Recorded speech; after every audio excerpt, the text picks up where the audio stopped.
오늘 시작 전에 부른 찬양 두 곡이 무리바다 덮음같이랑 그 무화과 나무 잎이 마르고가 다 하박국에 나오는 가사예요. 하박국서가 짧지만 그 CCM 찬양으로 많이 만들어지기도 했고 또 인용되는 구절들도 그러니까 인기 있는 구절들이 많은 성경 책 중에 하나라고 보시면 될 것 같아요. 자, 하박국서 저자는 1장 1절에 선지자 하박국의 묵시로 받은 경고라. 이 구절을 통해서 하박국서는 하박국이 지은 거구나 라는 것을 우리가 알 수 있죠. 참 짧아요. 우리 예레미야서 1장 1절부터 3절 한번 찾아볼까요? 예레미야서 1장 하박국은 딱 한 줄로 나와 있는데 예레미야서를 보면 무척 하박국서하고 비교될 정도로 상세하게 예레미야에 대해서 이제 언급을 하고 있거든요. 1장 1절부터 3절 읽을게요. 베냐민 땅 아나돗의 제사장 중 힐기야의 아들 예레미야의 말이라. 아몬의 아들 유다왕 요시야의 다스린 지 13년에 여호와의 말씀이 예레미야에게 임하였고 요시야의 아들 유다왕 여호야김 시대부터 요시야의 아들 유다왕 시드기야의 제11년 말까지 임하니라. 이해 5월에 예루살렘이 사로잡히니라. 하박국서 1장 1절하고 비교하면 무척 다른 걸 알 수 있죠. 하박국서 1장 1절은 하박국이 선지자였구나. 하박국서가 하박국이 묵시로 받은 이제 한글 성경은 경고라고 이제 번역을 해놨는데 영문 성경이랑 히브리어 성경을 보면 이제 오라클, 신탁이라고 번역이 되는 말이거든요. 하나님이 하박국에게 주신 말씀이다라는 뜻이에요. 근데 경고라고 굳이 번역을 한 이유는 하박국서의 내용이 이제 심판을 경고하는 내용이어서 이제 번역을 하신 분들이 그렇게 번역을 한 것 같은데 어쨌든 비교를 해보면 하박국이 어느 동네 출신인지도 우리가 알 수가 없죠. 그리고 선지자라고는 되어 있는데 보통 그 출신 지역이 안 나오면 아버지 이름이라도 나와 있는데 예레미야서를 보면 베냐민 땅 중에 아나돗이라는 동네 제사장으로 활동을 했던 힐기야라는 사람의 아들이었다는 상세한 내용이 기술이 되어 있잖아요. 근데 하박국서는 그냥 하박국은 선지자였고 하박국서의 내용은 하박국이 하나님께 받은 신탁의 내용이다. 이렇게까지만 되어 있어요. 그래서 이제 의견이 분분한 거예요. 도대체 하박국이라는 사람이 어떤 사람이었는가, 어느 동네에서 활동을 했는가, 학자들의 의견이 분분한데 학자들이 얘기하기를 하박국이라는 이 말이 히브리어가 아니고 히브리어로 쓸 수는 있지만 히브리어가 아니고 외래어라는 거예요. 아카디아어 외래어이기 때문에 외국인 중에서 여호와를 알게 되고 개종한 사람일 것이다 라고 추측을 하는 거죠. 레슬리나 가우언이나 개종한 외국인일 것이다 라고 추측을 하는 거고 뉴섬이라는 학자는 이제 70인역 중에 보면 우리가 읽는 성경은 70인역을 번역한 구약 성경이 아니고 히브리어 마소라 본문을 번역한 성경이기 때문에 지금 카톨릭 교회에서 읽고 있는 구약 성경하고는 다르다고 말씀을 드렸죠. 그들은 70인역을 번역한 구약 성경을 읽고 있기 때문에 외경이라는 것을 포함하고 있는데 그 외경 중 벨과 용이라는 그 책 안에 이제 하박국이 나온다는 거예요. 거기에서 하박국이 레위계 제사장으로 언급이 되어 있는 것을 봤을 때 외국인이 아니고 레위인 출신의 제사장이었을 것이다 라고 추측을 하는 거죠. 또 블랭킨소프라는 학자는 경고라고 번역된 이 오라클, 히브리어로는 마사인데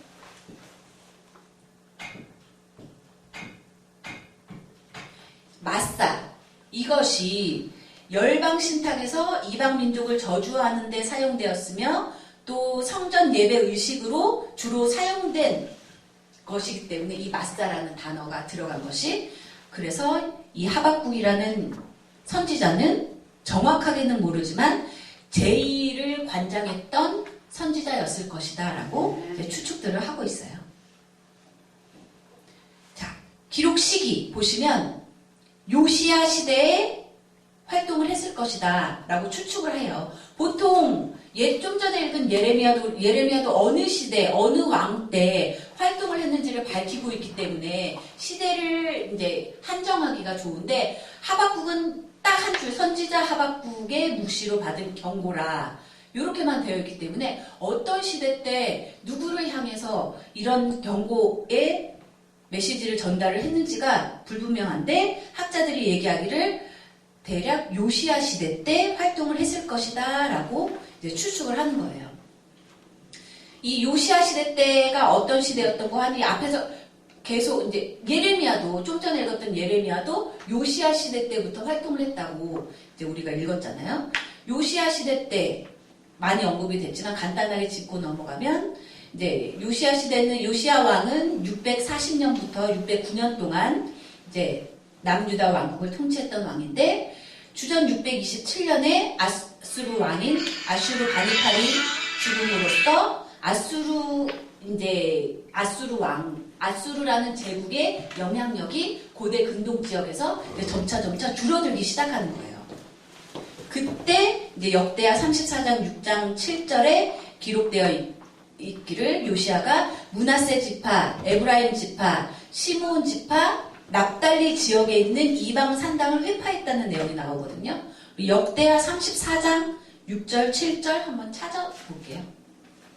성경은 성경으로 역대하 34장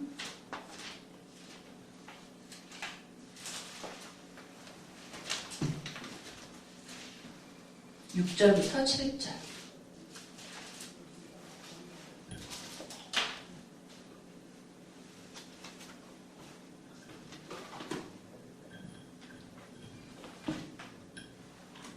우리가 요시야 왕을 자주 이름을 들을 수 있는 이유가, 히스기야 왕 다음에 종교개혁을 일으켜서 유다 왕국을 개혁하려고 했던 왕이기 때문에 자주 언급이 되고 믿음의 왕으로 이제 우리가 알고 있죠.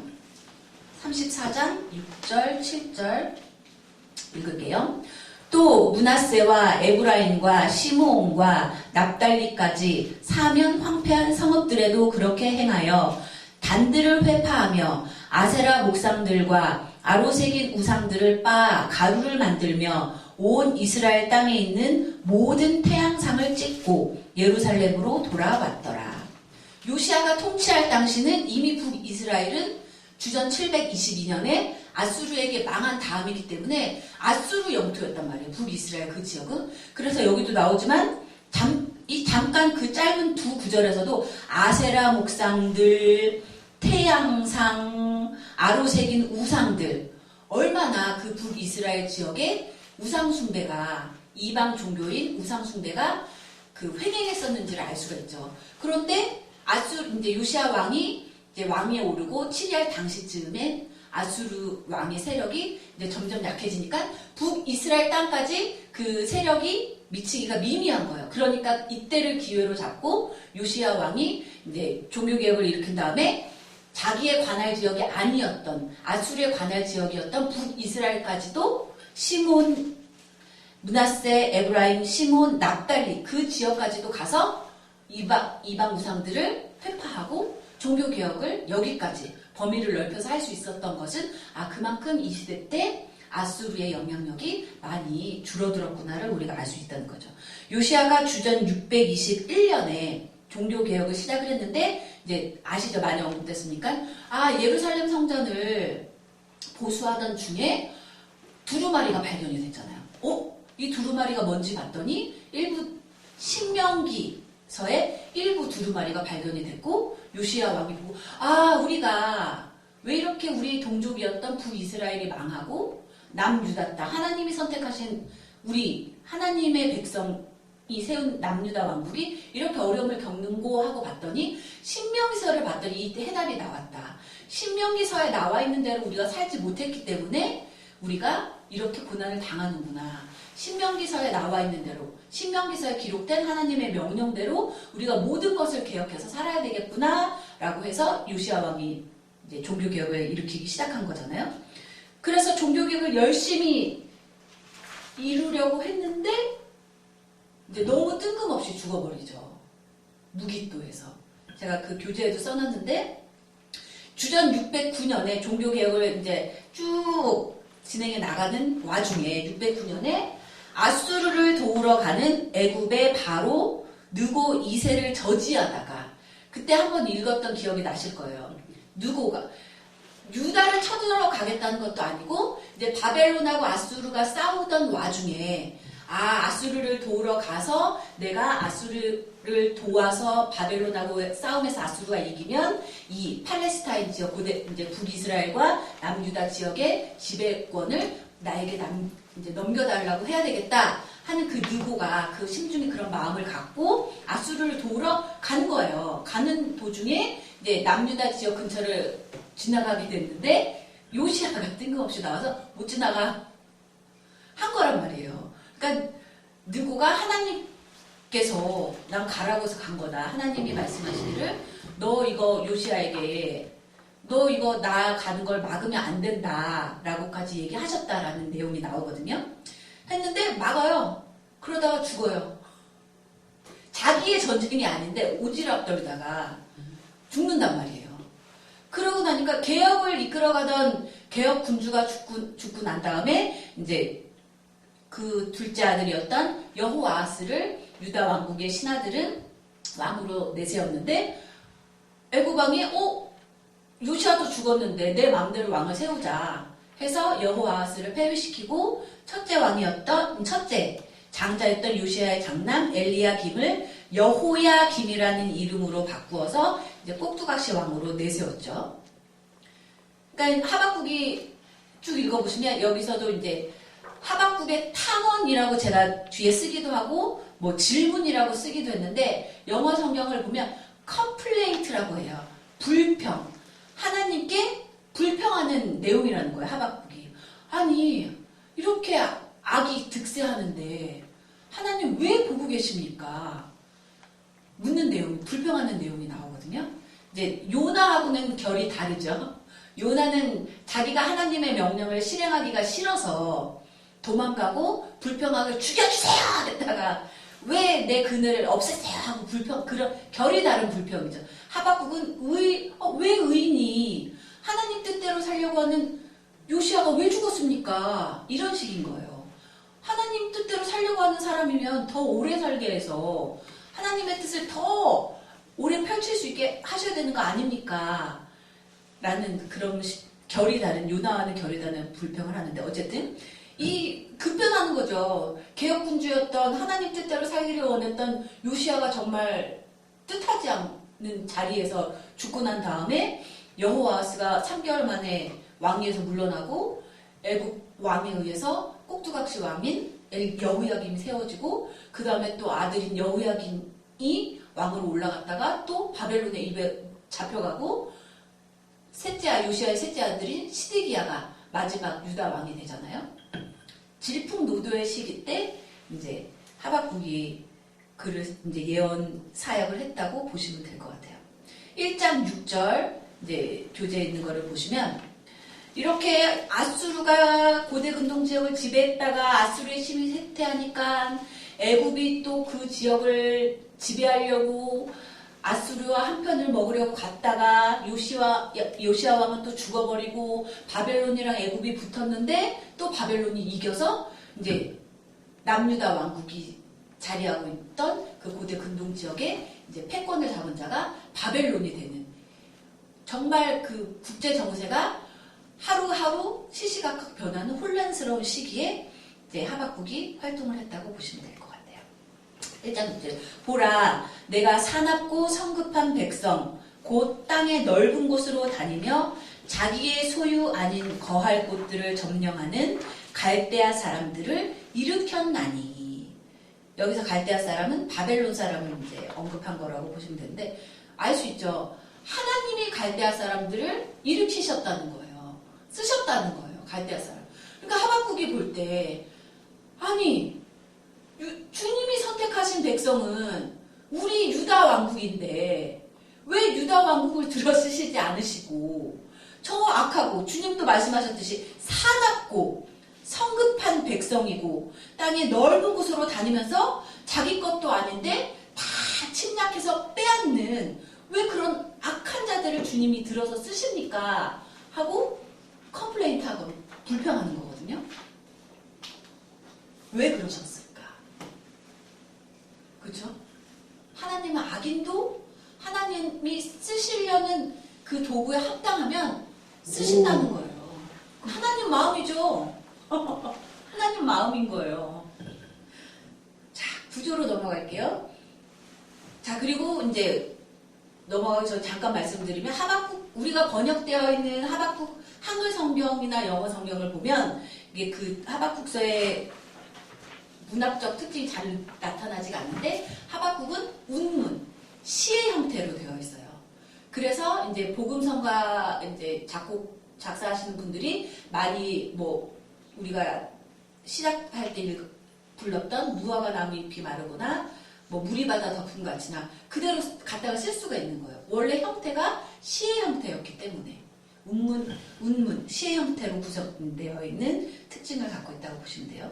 구조를 보시면 크게 세 개의 구조로 이제 단락으로 나눌 수가 있는데 첫 번째가 1장 2절부터 2장 5절까지 하박국의 탄원과 거기에 대한 여호와의 응답. 하박국이 두 번 크게 이제 하나님을 불평하는 것을 두 번 하고 거기에 대해서 각각 하나님이 응답하시는 내용이 1장 1절부터 2장 5절까지 나오고 두 번째 단락은 2장 6절부터 20절까지 바벨론을 향한 5번의 화 외침이 나오고 마지막 하박국의 기도가 3장 1절부터 19절까지 나와 있는데 특히 3장 17절부터 18절까지가 무화과 나무 잎이 마르고 포도 열매가 없어도 내게 속한 재산이 아무것도 없어도 오직 여호와로만 기뻐하겠다라는 하박국의 찬미의 시가 나와요.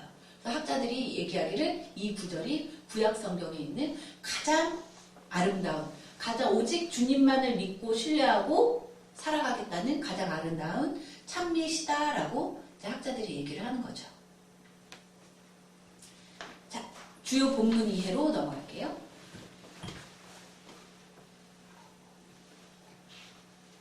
하박국이 어떤 불평을 했는지 읽겠습니다. 2절, 3절, 4절.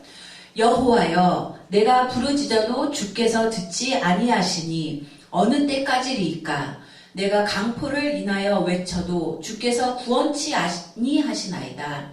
어찌하여 나로 간악을 보게 하시며 패역을 목도하게 하시나이까? 대저 겁탈과 강포가 내 앞에 있고 변론과 분쟁이 일어났나이다. 이러므로 율법이 해이하고 공의가 아주 시행되지 못하오니 이는 악인이 의인을 애워쌌으므로 공의가 굳게 행함이니이다. 나오죠. 여호와여, 내가 부르짖어도 주께서 듣지 아니하시니 어느 때까지니까. 이 구절이 특히 시편 13편 1절에 나와 있는 구절하고 아주 유사하다는 점을 들어서 유섬이라는 학자가 이 하박국서는 예배 때 사용된 것일 것이다. 시편 13편 1절하고 유사점을 들어서 그리고 레슬리도 하박국서가 참회의 날에 사용된 예배 기도문일 것이다 라고 이제 추측을 하는데 하박국이 불평하는 내용이 이런 거예요. 아니 주님, 요시야 왕이 죽었잖아요. 요시야 왕이 죽고 꼭두각시 왕인 여호야김이 들어섰으니까 당연히 자기를 왕으로 세워준 애국 왕의 눈밖에 벗어날 일을 하지 않았겠죠. 그 입맛에 맞는 일을 했겠죠. 그러니까 자기 아버지가 그렇게 행하려고 했던 종교개혁은 이미 싸그리 사라져버리고 다시 돌아간 거예요. 이방신 숭배하고 애굽의 바로가 숭배하는 신들 조각 깎아서 숭배하고 이제 하나님이 어디 있는지는 더 멀어지고 이제 또 다시 자기 입맛에 맞는 대로 권력 있는 자들은 자기 권력으로 가난한 자의 것을 뺏어서 더 부를 축적하고 제사장들도 선지자라는 이름을 가진 자들도 하나님을 무서워하기보다는 눈앞의 이익만을 쫓아가는 불의한 일들이 하박국이 보기에 너무 팽배해 있는데 하나님 도대체 어느 때까지 이런 일들을 보고 계시기만 할 겁니까? 라고 얘기를 하는 거죠. 요나하고는 완전히 결이 다르죠. 그러니까 하박국이 하나님의 법에 어긋나게 사는 이 패역한 세대를 왜 두고만 방관만 하고 계십니까? 라고 불평을 하니까 주님이 말씀하시는 거예요. 1장 5절 6절에서 여호와께서 가라사대 너희는 열국을 보고 또 보고 놀라고 놀랄지어다. 너희 생전에 내가 한 일을 행할 것이라. 혹이 너희에게 고할지라도 너희가 믿지 아니하리라. 보라 내가 사납고 성급한 백성 곧 땅의 넓은 곳으로 다니며 자기의 소유 아닌 거할 곳들을 점령하는 갈대아 사람을 일으켰나니. 주님이 말씀하시는 거예요. 내가 갈대아 사람, 바벨론 사람들을 일으켜서 그런 패역을 행하고 있는 너희 유다 족속들을 칠 것이다. 심판할 것이다. 라고 얘기를 하는 거죠. 보통 흔히 이제 사자문체가 예언서에서는 많이 쓰인다고 얘기를 했잖아요. 왜냐? 예언자들의 입술을 통해서 선포를 하기는 하지만 그 입술에서 나오는 말은 누구의 말이에요? 하나님이 주신 말이라는 인식이 있었잖아요. 그래서 사자문체, 사자라는 것은 뭐예요? 메신저. 메시지를 전달하는 사람. 하나님으로부터 온 메시지를 전달하는 사람이 예언자라고 했고, 그렇기 때문에 예언자들의 말은 그 예언서들을 보면 코 아마르 야훼라고 해서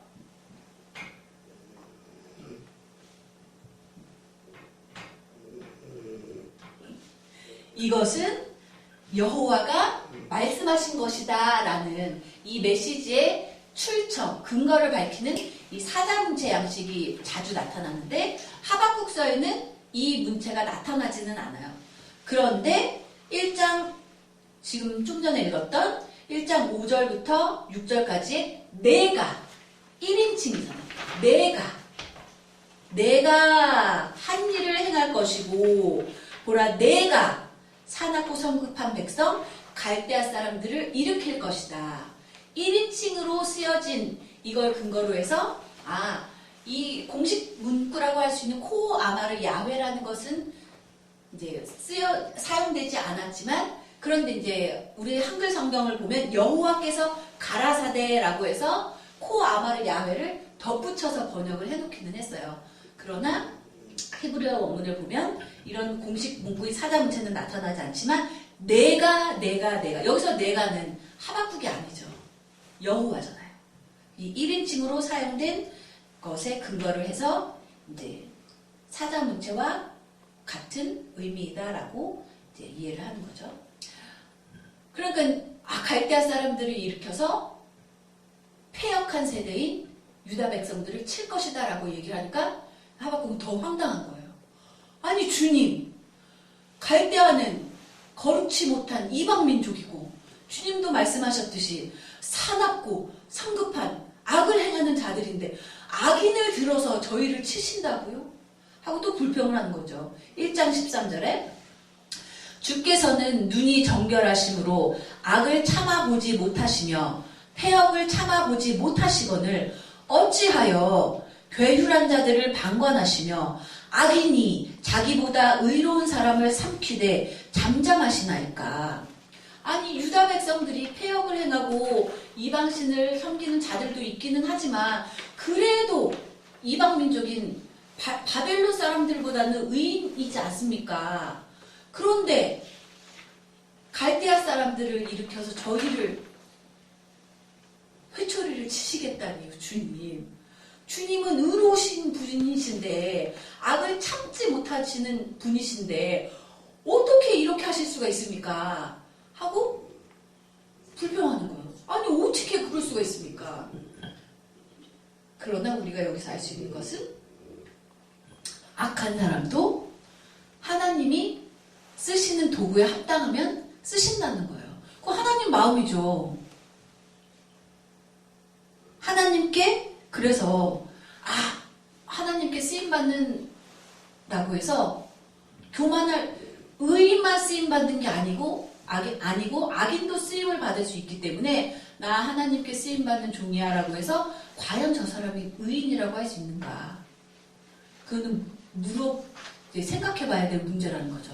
하나님은 악인도 하나님이 쓰시기에 합당한 도구라고 생각하시면 악인도 들어서 쓰시는 분이기 때문에 쓰임 받는다는 것 자체로 해서 나 의인이야 라고 교만할 일은 아니라는 거죠. 하나님은 쓰임받는 사람의 의로움 때문이 아니라 하나님의 뜻 안에서 선택하시기 때문이고, 하나님은 적절한 상황에 맞춰서 의로운 사람도 혹은 그렇지 않은 사람도 쓰시는 분이시기 때문에 쓰임받고 있다는 그 자체만으로 의인이라고 못 뻣뻣하게 교만할 필요는 없다는 거죠. 하나님은 바벨론을 그렇게 심판의 도구로 택하신 것이다 라고 우리가 이해를 하는 거죠. 이렇게 어떻게 의인을 그렇게, 우리는 그래도 조금이라도 바벨론보다 의인이잖아요. 1장 13절에서 하박국이 불평했을 때 하나님이 2장 2절부터 4절까지 해서 거기에 대한 답을 주시는 거예요. 여호와께서 내게 대답하여 가라사대 너는 이 묵시를 기록하여 판에 명백히 새기되 달려가면서도 읽을 수 있게 하라. 이 묵시는 정한 때가 있나니. 하나님이 정하신 때죠. 인간이 정한 때가 아니라는 거예요. 이 묵시는 정한 때가 있나니 그 종말이 속히 이르겠고 결코 거짓되지 아니하리라. 비록 더딜지라도 기다리라. 지체되지 않고 정령 응하리라. 보라, 그의 마음은 교만하며 그의 속에서 정직하지 못하니라. 그러나 의인은 그 믿음으로 말미암아 살리라. 라고 대답을 하시는 거예요. 하나님도 아신다는 거예요. 그의 마음, 갈대아인들의, 바벨론인들의 마음이 교만하고 그의 속에 정직함이 없다는 것을 이미 아시지만 하나님이 들어 쓰실 만한 도구기 때문에 들어 쓰신다는 거예요. 그러니까 너 하박국은 너가 의인이라면 의인은 오직 하나님이 지금은 내가 도저히 하나님이 행하시는 일을 이해할 수가 없지만 이해하려고 하지 말고 믿으라는 거예요. 정한 때가 있나니 그 지금 들어 쓰임을 받고 있는 그 악인들의 종말이 속히 이르겠고 결코 거짓되지 아니하리라. 비록 그때가 더딜지라도 기다리라. 그 의인은 그 믿음으로 말미암아 살리라 라고 주님이 기다려, 이해하려고 하지 말고 기다려 라고 말씀을 하시는 거예요. 이 오직 의인은 믿음으로 말미암아 살리라. 이것도 찬양이 많이 나오잖아요. 여기서 믿음으로 번역된 단어가 있는데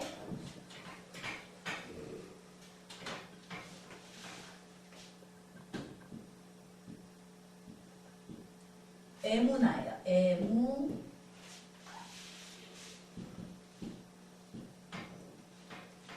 한글 성경에서는 이제 우리가 보고 있는 이제 한글 성경에서는 에무나라고 번역이 되어 있는데 믿음, 신실함, 충성, 신뢰 이렇게 다양하게 번역이 되고 진실, 성실, 견실, 충성, 믿음이 이런 거라는 거예요.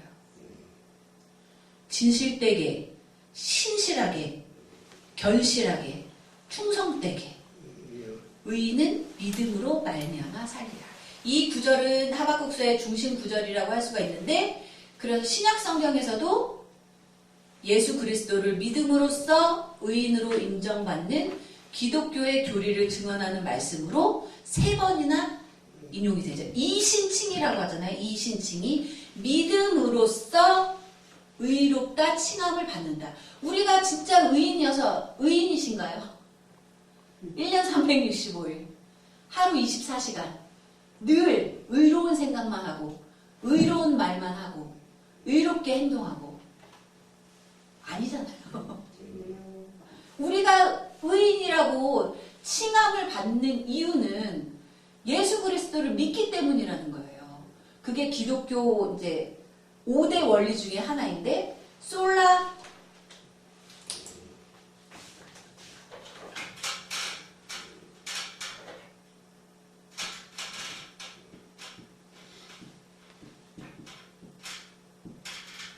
오직 믿음으로, 우리가 믿기 때문에 예수님이 더럽고 추악한 죄인인 나를 위해서 죽으셨다가 죽음으로 끝을 맺으신 게 아니라 하나님이 육신을 입고 오신 분이시기 때문에 3일 만에 다시 부활하셔서 하늘로 가셨고, 다시 오셔서 이 고난스러운, 고통스러운 세상에서 고난받고 있고 고통받고 있는 주님의 자녀들, 주님의 백성들을 구원하러 다시 오실 것이다 라는 것을 믿는 믿음, 그 믿음이 있기 때문에 우리를 의인이 아니지만 의인으로 칭해 주신다는 거예요. 그게 기독교 원리 중에 하나의 이신칭의. 믿음으로써 의롭다, 칭함을 받는다. 그러니까 믿음이 없으면 예수 그리스도를 믿는 믿음이 없으면 우리는 의인으로 칭함도 받지 못하고 우리 자체가 의인이 아니기 때문에 구원을 받을 길이 없는 거예요. 그렇죠? 우리 로마서 1장 17절 한번 찾아볼게요.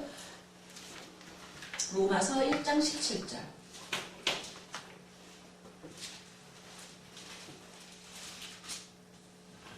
로마서 1장 17절 보시죠. 복음에는 하나님의 의가 나타나서 믿음으로 믿음에 이르게 하나니 기록된 바 오직 의인은 믿음으로 말미암아 살리라 함과 같으니라. 바울이 하박국의 내용을 인용해서 예수 그리스도를 믿어야 됨을 얘기를 하고 있는 거잖아요. 오직 의인은 믿음으로 말미암아 살리라 함과 같으니라. 또 갈라디아서 3장 11절 찾아볼게요. 갈라디아서 3장 11절.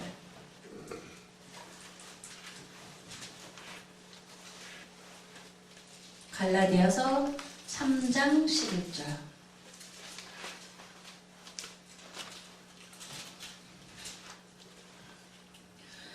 또 하나님 앞에서 아무나 율법으로 말미암아 의롭게 되지 못할 것이 분명하니 이는 의인이 믿음으로 살리라 하였음이니라. 참 잘 말했죠. 우리 중에 율법대로 온전히 살 수 있는 사람이 있습니까? 그러니까 바로 얘기하는 거예요. 또 하나님 앞에서 아무나 율법으로 말미암아 율법으로 빗대어서는 너 1조 몇 항 했어? 2조 몇 항 했어? 그 율법으로 빗대어서는 의인이라 칭함을 받을 사람이 아무도 없다는 거예요. 아무도 구원받을 수 없는 거예요. 율법을 통해서는. 그런데 우리 하나님은 얼마나 좋으신지 믿기만 하면 의인이라고 칭해 주시고 구원해 주신다는 거예요. 또 히브리서 10장 38절에도 오직 나의 의인은 믿음으로 말미암아 살리라. 또한 뒤로 물러가면 내 마음이 저를 기뻐하지 아니하리라 하셨느니라. 이 하박국서 2장 4절에 나온 말씀을 근거로 예수를 믿는 것이 이런 것이구나. 예수를 믿는다는 것이 우리가 아무리 발버둥 쳐도 정말 죽기 살기로 발버둥 쳐도 우리 힘만으로는 의인이 될 수가 없는데 그럼 도대체 우리가 구원을 받을 수 있는 방법이 무엇이냐? 믿기만 하면 예수 그리스도를 믿기만 하면 우리를 의롭다 칭해 주시고 의인으로 구원을 해 주시는구나 라는 것을 이제 사도 바울이 정리를 했다고 보시면 되죠. 그러니까 하박국이 봤을 때 그래도 우리가 유다 백성이 이런저런 죄들을 주님 앞에 많이 짓기는 했지만 그래도 갈대아 백성보다는 난데 어떻게 갈대아 백성들에게 이렇게 고통을 당하게 하십니까? 어느 때까지 이거를 보고만 계실 겁니까? 하니까 하나님 말씀하시는 거예요. 어차피 인간의 너희들 머리로는 이해 못해. 믿어. 믿고 하나님을 믿는 믿음이 있으면 지금 당장은 의인이 고난받고 악인이 득세하는 것 같지만 믿어도 아무런 성과도 없는 것 같지만 그냥 이대로 그냥 계속 쭉 암흑인 터널 속에서 있다가 끝날 것 같지만 하나님께서 정하신 때가 있나니 그 때가 될 때까지 그 때가 더디 오는 것 같더라도 믿고 기다리면 된다는 거예요. 머리 굴리지 말고 믿어. 오직 믿음으로 솔라피데라는 거야. 솔라피데. 의인은 믿음으로 살리라 라고 그렇게 얘기를 하는 거죠. 자, 메시지와 주제로 넘어가면 계속 이제 반복이 되는데 신명기 법전은 요시야가 종교개혁을 일으키게 된 이유가 예루살렘 성전을 보수할 때 신명기서의 일부분이 발견이 돼서 이대로 살아야 되겠다 해서 이제 종교개혁을 일으켰다고 말씀을 드렸잖아요. 거기에 보면 명확해요. 착한 것은 복을 받고 착하게 살면 복을 받고 악한 것은 벌을 받는다. 권성징악인데 세상에 그렇지가 않은 거예요. 하박국 시대에도 그렇고 지금도 그렇고 저렇게 착하기만 한데 우리가 얘기하잖아요. 법 없어도 살 사람인데 저렇게 맨날 아프고 맨날 사기당하고 맨날 돈도 못 벌고 저렇게 가난하게 살고 저거는 놀부심보같이 생겨가지고 놀부심보처럼 남 등쳐먹고 남의 거 막 고리대고 막 하고 정말 못돼 처먹었는데 배부르고 등 따숩게 잘 사는 것 같고 이 권선징악의 원리에 맞지도 않고 정의로우신 공의를 원하시는 의로우신 하나님의 법하고도 맞지가 않는 거예요. 아무리 생각해봐도 하나님은 죽으셨나? 그런 의문을 던질 수밖에 없는 거죠. 하나님이 없나 봐. 그러니까 또 하박국이 봤을 때 하박국이 요시야 시대 때 활동했다는 것을 근거로 봤을 때 아니 요시야 왕처럼 훌륭한 왕을 오래 한 종교개혁을 다 완수할 때까지 이 나라가 이 남유다 땅에 천국이 이루어질 때까지 한 100살, 200살, 300살까지 살게 하시지. 아니 주님의 법대로 살려고 하는 요시야 왕은 정말 뜬금없이 죽게 하시고 하나님이 과연 계신 것인가? 인간이 생각할 때는 물음표가 너무 많은 거예요. 세상 돌아가는 게. 정말 신은 죽었나 보다. 하나님은 없나 보다. 그래서 이제 무신론으로 빠지기도 하는데 하박국서를 통해서 하나님이 말씀하시는 거죠. 믿고 너희들이 할 것은 믿고 기다리는 겁니다. 믿고 기다려. 하나님이 이 천지 태초에 하나님이 천지 만물을 창조했다는 것을 믿는다면 믿고 기다리라고 말씀하시는 거예요. 그래서 오직 의인은 믿음으로 말미암아 살리라. 믿고 기다리면 하나님이 정한 내 때가 아니고 인간이 정한 때가 아니고 하나님이 정한 때가 이르면 하나님이 그래서 그렇게 하셨구나를 이해할 날이 온다는 거예요. 차일즈라는 학자가 얘기하기를 하박국의 메시지는 종말의 약속과 그것의 도래 중간에서 살던 어느 예언자의 자서전적인 고백이 오늘을 살고 있는 우리에게도 동일하다는 거예요.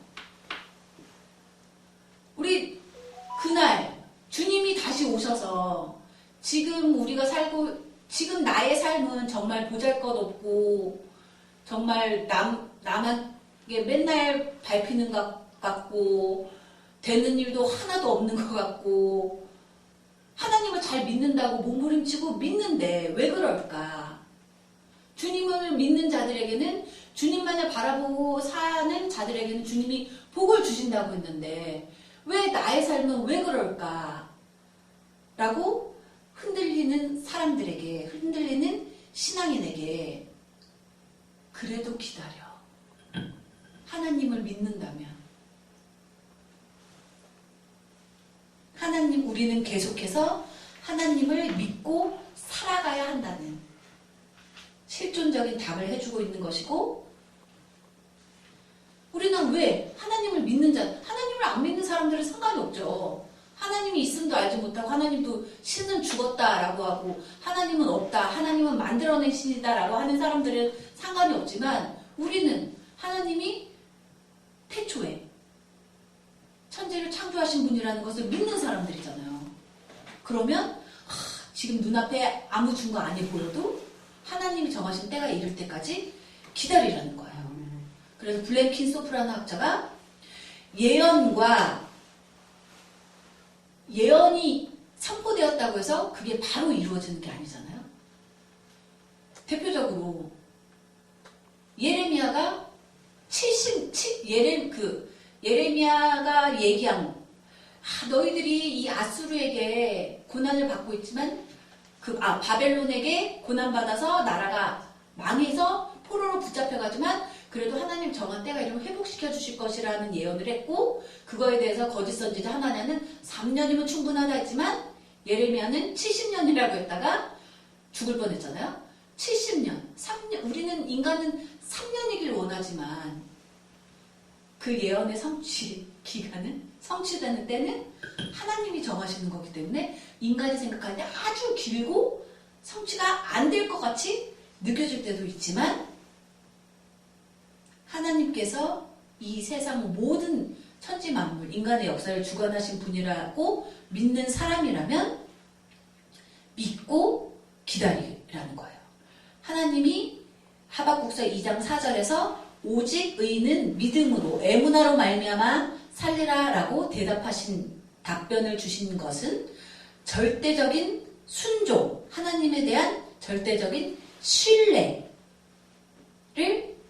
원하시기 때문에 이런 답변을 해주셨다는 거죠. 하나님께만 매달리라는 거예요. 가우원이라는 학자가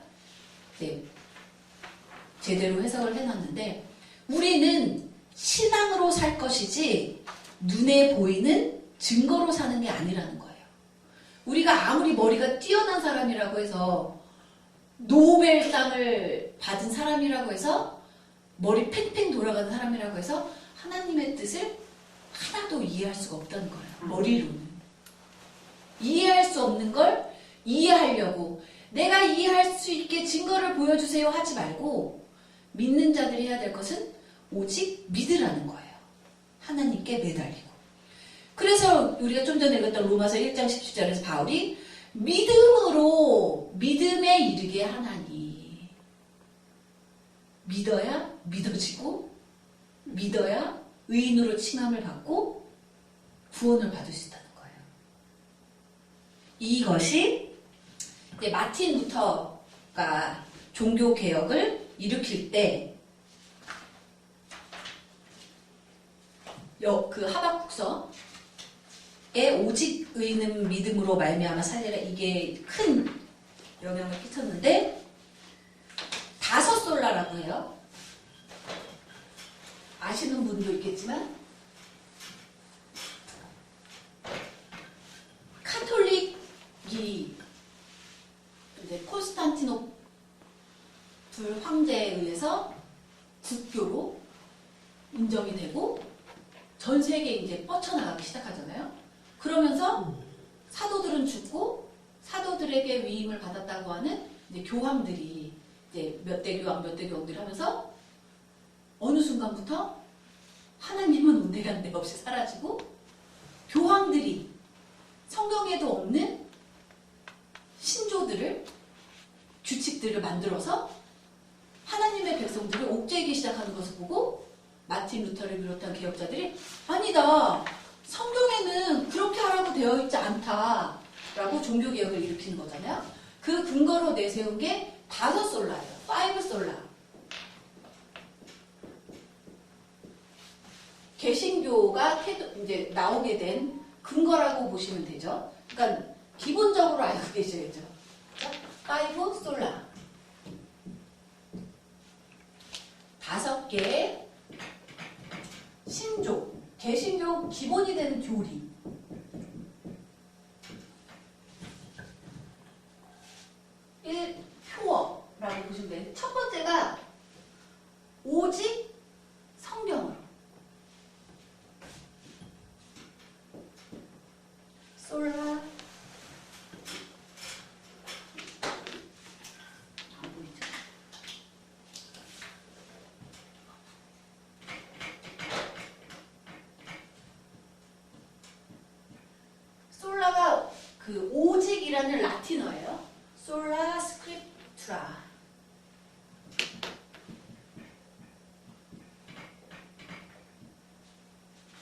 오직 성경으로. 성경 밖에 있는 걸 갖다가 성경에 나와 있지도 않는 걸 갖다가 하나님이 얘기하신 거다라고 하지 말라는 거예요. 두 번째,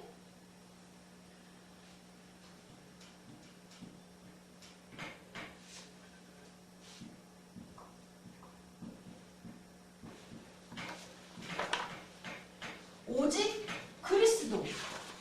오직 그리스도만 믿으라는 거예요. 교황을 믿지 말고. 오직 그리스도. 솔라라고 할 때도 있고 솔루스라고 할 때도 있는 것은 이 뒤에 단어가 어떤 거에 나오냐에 따라서 라틴어 그 앞에 라틴어 그 문법에 따라서 달라지는 거예요. 똑같은 의미라고 보시면 돼요. 세 번째가 솔라 그라시아.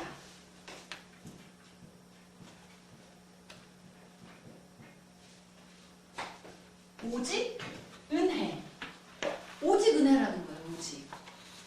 네 번째가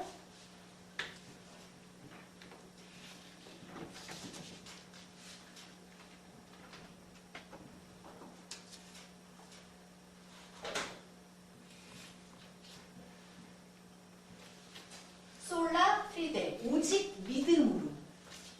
마지막 다섯 번째가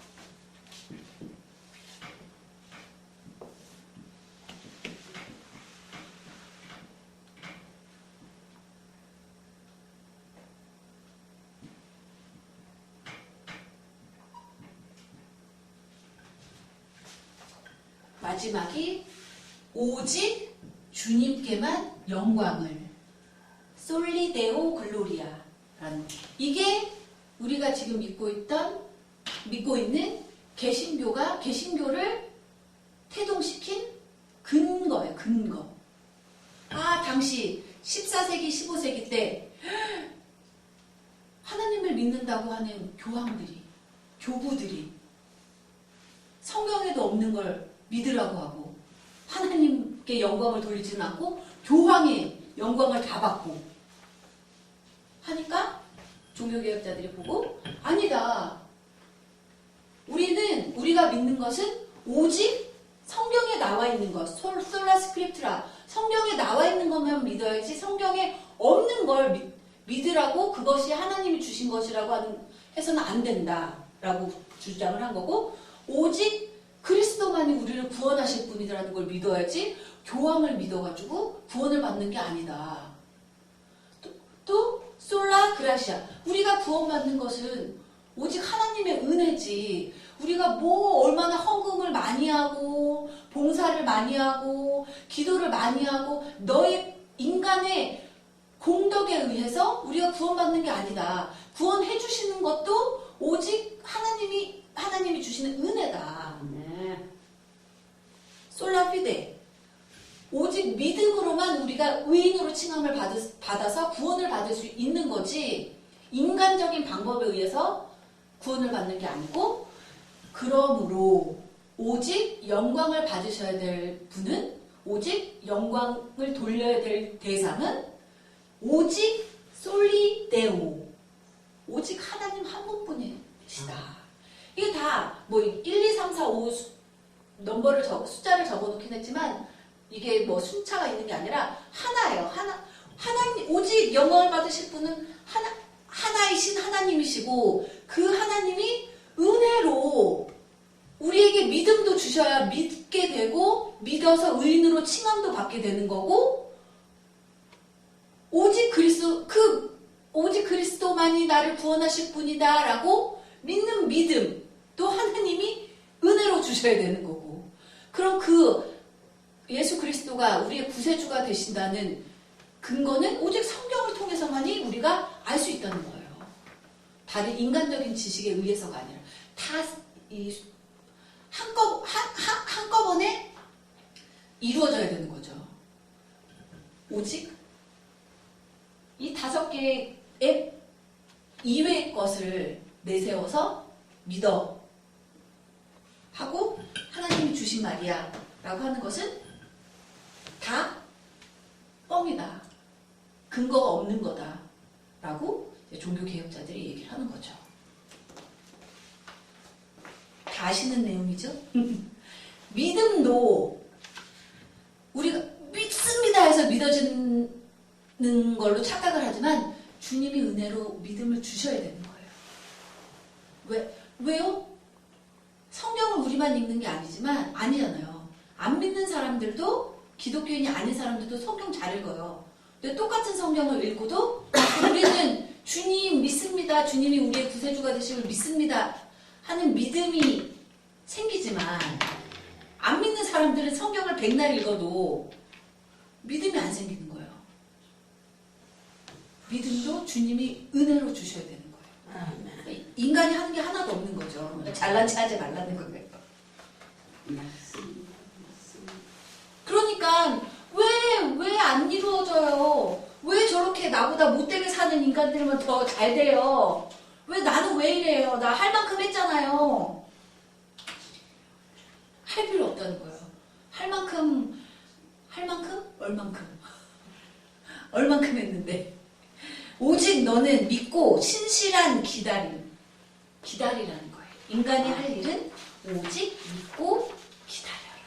아멘. 기다릴 수 있다는 거예요. 믿음이 있다면. 근데 믿음이 자꾸 약해지고 흔들리기 때문에 없나 봐 하고 하는 거지. 그럴 때는 믿음을 주세요라고 오직 하나님께 더 매달리라는 거예요. 아멘. 다른 인간적인 방법 찾으려고 하지 말고. 그것이 짧지만 이 하박국서에 나와 있는 가장 핵심적인 내용이거든. 내 때가 아니라 그분, 하나님이 정해 놓으신 때가 되면 의인은 구원을 받는 거고 악인은 현재 득세하는 것 같지만 벌을 받게 된다라는 것을 믿으라는 거예요. 믿는 거 말고 달리 뾰족한 수가 있나요? 없잖아요. 그러니까 무조건 하나님께 매달리라는 거예요. 하나님만 믿고. 우리 5분 쉬었다가 스바나서 들어갈게요. 공부했네. 갑자기.